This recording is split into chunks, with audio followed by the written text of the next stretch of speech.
Hello, I'm Donald Leggatt, and welcome to our latest London South East CEO interview. Our guest today is David Traynor, CEO of Bytrol, the AIM-listed healthcare company which specialises in surface and hand sanitisers. Bytrol have just announced full-year results. Welcome, David. Hello, Donald. Thanks for having me on. It's a pleasure, as always. Now, let me start by asking you about your full-year results. To me, they feel solid, yet backward-looking. They take Byotrol up to the end of March, and of course, we've had several months of COVID. COVID's really the real story, isn't it? So how would you briefly sum them up? Good results. They only contain 1 month of COVID impact, so they are backward-looking, as you say. We hit all our key targets financially, all our key targets strategically, and we completed the acceleration of the Medimark earnouts at, I think, very favourable terms to Bytrol shareholders. So yeah, it's a good year. So what does Medimark actually bring to the business?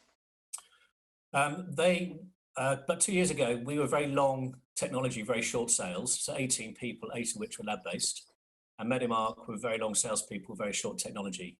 So it's a natural combination of two companies where they can sell more products and they can now sell better products than they had before, and we benefit from distribution. Great. And you say in your results you're exceptionally well positioned for growth. Now, what does exceptionally mean, and what does the marketplace look like currently? When we last spoke, I think I talked about how the demand environment for disinfectant products was very good right now. So global demand was, prior to COVID, was growing 5% per year, was in the billions. I also talked about the regulatory change causing lots of chemistries to be disallowed by regulators and causing a squeeze on the availability of chemicals that were high performance. And that creating a very good environment for companies that are scientifically led, that are regulatory approved, and had high ethics, rather like pharmaceuticals. But COVID came along and of course it just accelerated that change. So we still have a similar supply situation taking place, that squeeze I was referring to, but demand has just rocketed through the roof. So that creates an even more favourable environment for companies that have good high performance chemistries and that are going to be regulatory approved. So we're in a really, really good spot. Obviously we take no pleasure from what's going on in the world because we have the same exposure as individuals as everybody else, but business-wise, it's very, very propitious for us. Indeed, it just is one of those things. It is, yeah. Okay, and up-to-date sales figures. I'm sure investors are very keen to hear what you have to say about, where are your sales currently and future projections. What do you hope will happen? Sales for the year to 31st March 2020 was just over £6 million, and we made EBITDA of 258 grand on that. Projections by FinCap for this current financial year to 31 March 2021 show sales of £11.5 million, EBITDA of £1.75 million. That is 6 months into the year, and it's the third trading update we put out in the year so far. So you can see that the prognosis is very good for this year. Then it becomes a matter of what we're going to project for the following year that we're working on now.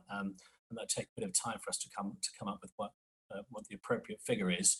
I would say the market environment has changed for good, and that we are pretty confident about the following year already. Okay, what does pretty confident mean? Let me just drill down a little bit. I can't tell you. You can't tell us. In due course. I did try. Okay. Tristel, let's talk through the expanded presence in the NHS, which the Tristel surface care product gives you, and the SC Johnson hand sanitizer multi-year licenses bring. All very exciting stuff. Just give us some detail on those. Well, we are setting up the business to be healthy in terms of product sale, so selling our own products and products with third parties, but also via a system of licenses and alliances into markets that we can't get to ourselves very efficiently. And one of the key areas that we can't get to really properly and make good money is the National Health Service and hospitals, because you need a lot of infrastructure to service those environments properly. So the transaction with Tristel is supplying them with certain forms of surface disinfectant that they can then sell alongside their chlorine dioxide products in hospitals that they will then service and supply much better than we can. So I really like. So they have a supply chain in place, which works very nicely for you who have the product. Very, very impressive company, but predominantly chlorine dioxide, which is a sporicidal chemical that is really rather strong, and you wouldn't use it in all environments. So we supply them with a slightly weaker chemistry that you can use is probably a little bit better for surfaces and is easier to use for cleaners, and also lower cost also. So it's quite a nice match between us. And the deal with SC Johnson Professional was similar, but in hand hygiene. So we can't supply the dispensers you need to go on the walls that people can use to withdraw alcohol-free hand sanitizers, but they can and do it really well. So that's a good example, I think, of this sort of portfolio approach that we're taking to markets we don't access directly. And I think injects some optionality in the business, because if they do well, we do well. But in the meantime, we're doing well and selling our own products as well into the markets that we do like. And they're probably a good case study example. What kind of margins do you make on those types of products? Are they quite profitable? Well, if it's a royalty, we make 100% gross margin. It takes a while to get the licenses moving in terms of revenue, but once you are doing it, it's very profitable because there's no cost. You're just supplying the technology. Okay.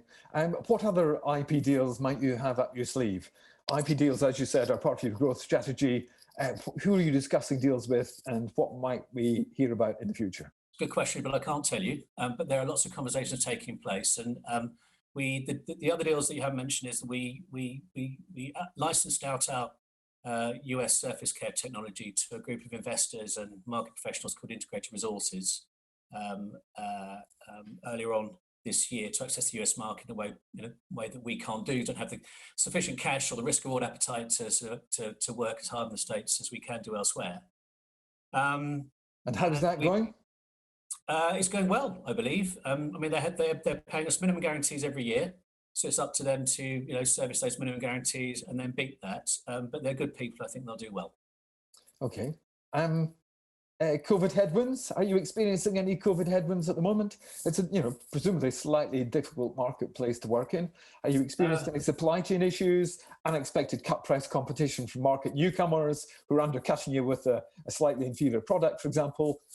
Tell me what you're experiencing. Yeah, so it's mostly COVID tailwinds for us at the moment, as you might expect.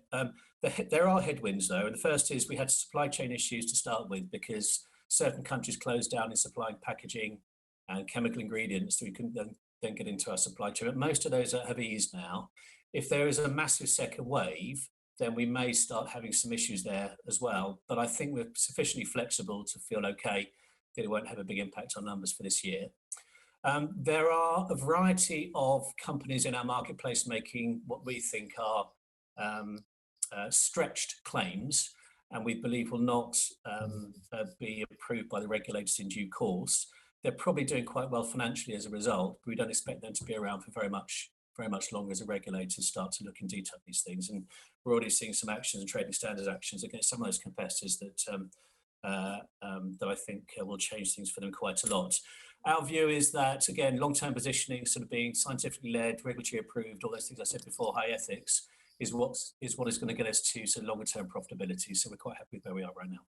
That makes a lot of sense, which brings me very neatly into, have you been able to bring your supply chain any closer to home during the summer? Because I remember quite clearly you telling me that certain important ingredients you didn't know, but you discovered that they all actually came from India. Yes, that was one particular formulation. That caused a bit of head scratching at the time. So we're okay right now. We are spreading out our suppliers, so we're protecting ourselves that way. Firstly, we're increasing our stocks. So our stock, I think, at year end was about 400 grand, and it's now over £1 million for good, business growth reasons. So we could be sure that we could supply our customers quickly when they want it, as opposed to ordering 4 or 5 months in the future. No, I think we're going to do okay. And obviously, the supply chain as well is getting more used to dealing with the issues, and has had a few months to work through problems that we had before. So on the whole, I do not see supply chain as being a big constraining factor for the remainder of the year. Now, in the UK, something changes big. In the UK, we've got winter coming up. Will that affect you? Will that drive sales up a little bit? Manufacturing is mostly UK based. Where we're concerned about ingredients, we're stocking up on those ingredients, together with our sort of manufacturing partners. That all makes good sense. Will winter cause, on the one hand, an increase in demand, on the other hand, make it harder to manufacture and get your goods in, your materials in? I think, well, it depends on what happens around COVID. If there's a second wave, then demand will definitely pick up again substantially, and people will stock up, which obviously is good for us in financial terms. I don't see winter creating any particular problems on the supply chain beyond ensuring that we have sufficient stock of ingredients to work our way through things. I think we're in quite a good place. Would you possibly consider another acquisition to scale up the business? Medimark went very well for you. Yeah, Medimark was a very good deal. So we ended up paying about 2.5 million quid for 500 grand's worth of EBITDA, which I think was a good deal in these markets. And they're working very well for us. And I'm really pleased with leadership and the approach they're taking. Yes, we would. Of course, I think we've got sufficient cash for very nice organic growth as we are, also generating good cash flow right now. There will be opportunities as companies that are less regulatory approved and have some issues with their scientific backing for the claims they're making. I think they will become available for deal doing, but there's nothing imminent right now. I think we're sticking to our knitting and doing as well as we can in the current environment with the current format. And finally, what other product technologies are you developing in order to broaden your base for the future? Well, we spend about 400 to 500 grand a year on research and development as a business. Quite a lot for a business that total cost base is just over 3 billion quid. That is a lot. Most of that, but that's because we want to be a scientifically led company and we want to invest in it, and we want to make sure that we're doing research and development, mostly development, to be honest. So product innovation and little twists and changes to the existing product suite. But some research as well, because I think to be a scientific-led company, you need to have some blue sky activities going on. We have a particularly exciting area in seaweeds right now. So we found some extracts from a very commonly occurring form of seaweed that has extraordinary antiviral characteristics. And it's a very hot area for obvious reasons. Coronavirus and similar things are viruses, not bacteria. It's a naturally based product. And I saw Unilever announce just the other day that they're going to get out of all fossil fuel-led detergent manufacture by 2030. So it's a really, really hot space. And it's very, very efficacious as well. And interestingly, the extracts we have are not particularly antibacterial. Now, 98% of bacteria are actually good for the environment, good for yourself, whereas most viruses are not good for you at all. So if you've got a product that is actually protecting the good bacteria and protecting bacteria generally, but eliminating the viruses, that has some really interesting sides to it.